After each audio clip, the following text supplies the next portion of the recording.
E a Bíblia Sagrada diz que passando, fica quieto aí, você está meio morto, cara. Você está sabendo, não está vendo nada. E ele não conseguia gritar, porque quem está em estado de coma não grita. Ele não conseguia pedir ajuda, porque quem está ferido à beira do caminho não tem força de vir na igreja pedir socorro. Ele não tem como falar, ele não tem força para orar, ele não tem força para estar junto com a juventude. Ele está caído à beira do caminho.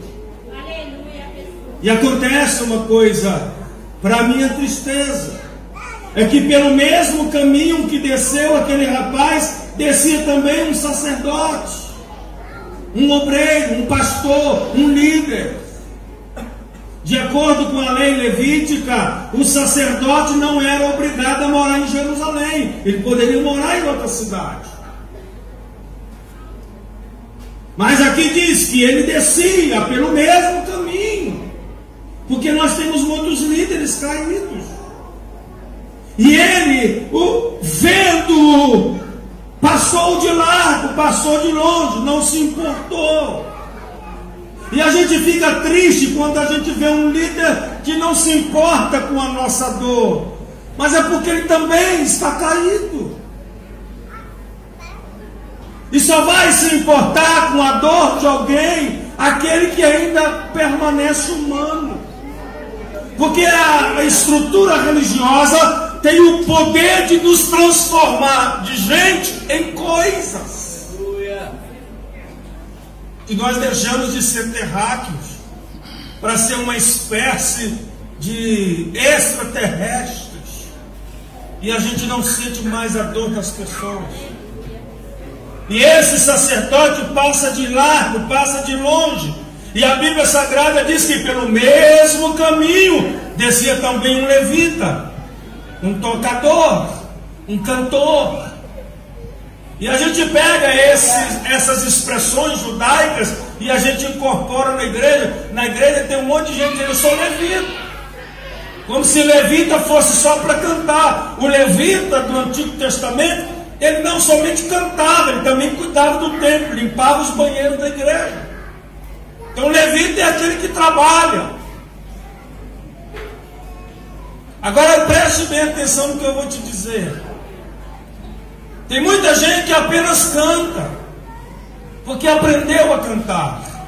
Tem ritmo, tem melodia, e sabe, tem boa voz, tem talento para tocar, mas também estão caídos, porque descem pelo mesmo caminho.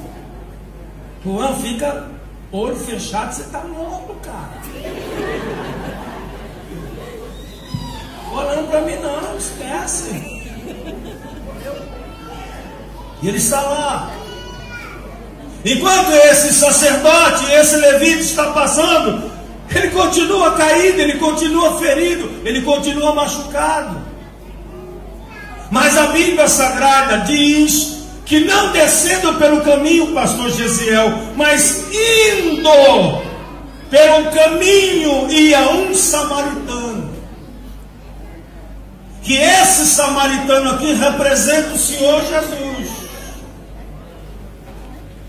E isso para os judeus era um absurdo, porque o líder maior do judaísmo, a representação máxima da espiritualidade judaica, estava na figura do sacerdote e do levita. Agora vem um samaritano, que não era nem considerado gente para os judeus. Mas é esse samaritano que passa pelo caminho do ferido, do caído, e se importa com ele. Porque Jesus mostra aqui a beleza e a grandeza da sua humanidade. Leonardo Boff diz que para ser tão humano assim, só poderia ser Deus. E aí ele vai dizer uma coisa que a Bíblia vai nos mostrar algo, que ele se importa pelo ferido e ele se aproxima. Aquele moço não tinha mais dinheiro. O ladrão já tinha levado. Ele não tinha mais valores pessoais, porque o mundo, a carne e Satanás já havia roubado. Então o samaritano se aproxima, não no interesse de receber algo em troca. Quando Jesus se aproxima da gente, Ele não vem achando que você vai dar algo em troca. Ele vem porque Ele nos ama. Ele vem porque Ele se importa. E acontece uma coisa. E ao ver que aquele moço estava caído, ferido e machucado,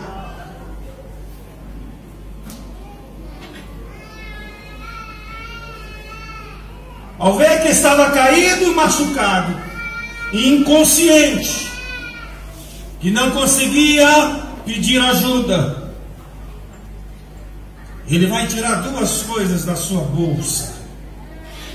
Ele vai tirar vinho. Só que o vinho aqui não era um vinho para ser bebido. Esse vinho era usado nas feridas, era um vinho azedo, é como se fosse um vinagre. Segura aqui. E ele vai tirar azeite. Eu não sou da área da saúde, eu não sou médico, eu não sou enfermeiro, mas uma semana de curso que eu fiz na universidade, na área de saúde, uma coisa básica. A gente primeiro tem que limpar a ferida e depois aplicar a medicação. O samaritano Jesus não faz isso. A primeira coisa que o samaritano fez foi colocar azeite nas feridas. E o azeite dele, o azeite de Jesus, cura de dentro para fora. O azeite de Jesus não tem contraindicação, não dá alergia, não dá irritabilidade na pele.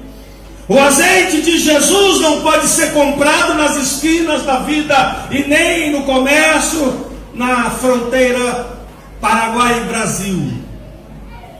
Esse azeite só Ele possui. Então ele aplica o azeite e o rapaz começa a dar sinais de que está vivo, porque esse azeite vivifica. E depois de aplicar o azeite, ele pega o vinagre, derrama sobre as feridas do rapaz. Ele estava todo ferido, ensanguentado, cheio de hematomas, e passa sobre ele. E aí começa a doer um pouco. E o rapaz que não falava, não gritava, agora começa a gemer. Geme aí, Juan.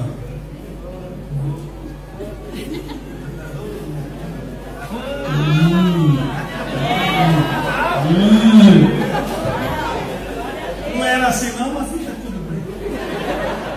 E depois que ele aplica essa medicação, ele levanta o ferido.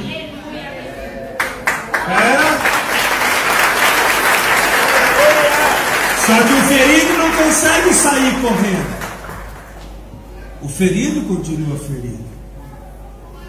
O problema é que a gente acha que Jesus põe a mão assim e tudo desaparece. E é como se a gente formatasse um tablet, um computador, zerasse. Não.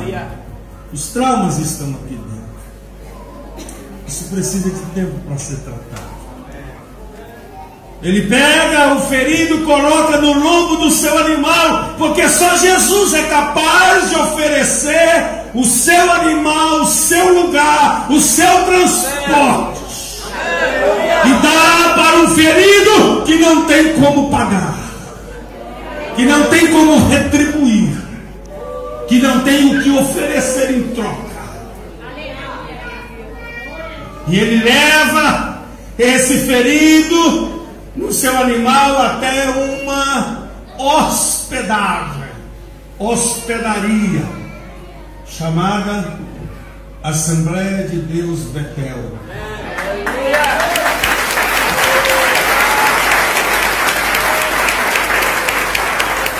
Chama o representante, o dono, o responsável pela hospedaria. Diz: fique de pé. Alguém tem duas notas iguais aí? Pode ser duas de 5, duas de 10. Tem que ser igual hoje. Duas notas iguais. Aqui. Tá bom, obrigado. E diz o seguinte: preste atenção que eu já estou terminando. Tá. Abra sua mão. Isso o samaritano dizendo: eu peguei esse rapaz, eu tratei a ferida dele, eu apliquei o meu óleo, o meu azeite, o meu vinagre,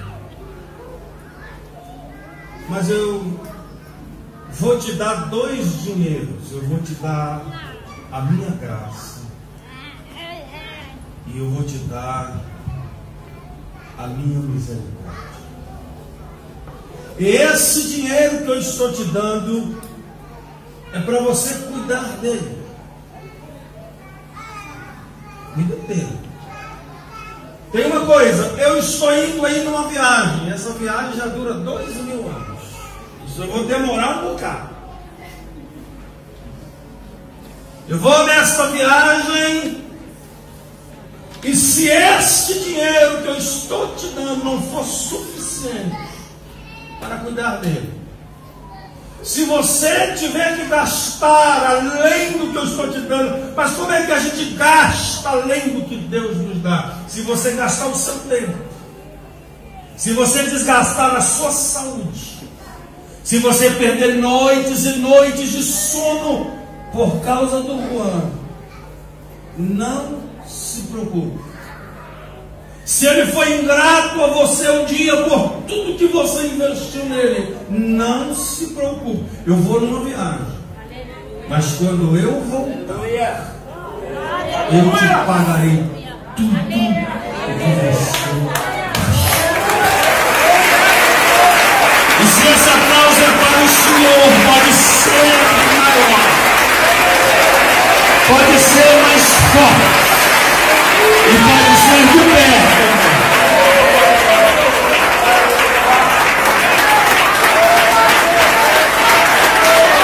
Quem tem ouvidos, ouça o que o Espírito Santo está dizendo à igreja. Pode pegar algumas coisas aqui, irmão.